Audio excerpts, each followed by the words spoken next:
Good afternoon. This is Steve Gladys at the George Mason Enterprise Center here in Fairfax, Virginia, and for Steve Gladys Leadership Partners. We're going to talk to you today about agility. I wrote a book several years ago called The Agile Leader because I do executive coaching and I work with a number of executives, some of whom are entering organizations, others of whom are exiting, and other people being promoted within the organization.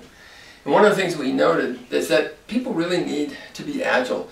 Being a leader in an organization is sort of like being a quarterback who comes up to the line ready to take the signal, and he looks at the defense and it's a different defense that he thought he was going to have, and he has to call an audible right at the line of scrimmage.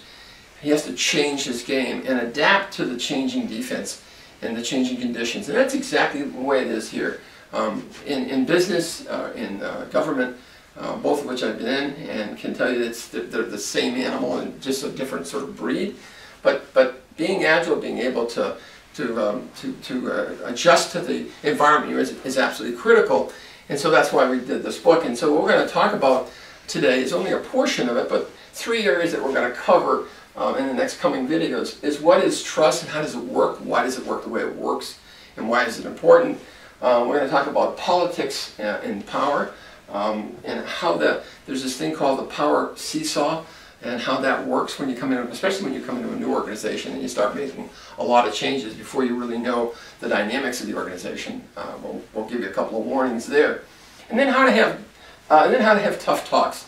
One of the most difficult things for employers, especially for supervisors, to do is to have a really difficult conversation with somebody that works for them.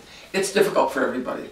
I remember once I was teaching a group of lawyers at from a bunch of lawyers who argue for a living, and asked them if they liked arguing or if they liked having difficult conversations with people they loved. They did, and they were fine having those conversations in court in a professional setting, but when it was husband and wife and kids and all this and more personal kinds of relationships, they had a much more difficult time with it. We'll talk about why that's so and how you can have a difficult conversation and not ruin the relationship in the process. This is Steve Gladys for Steve Gladys Leadership Partners, and we look forward to talking to you about the Agile Leader in the upcoming talks. Thanks very much.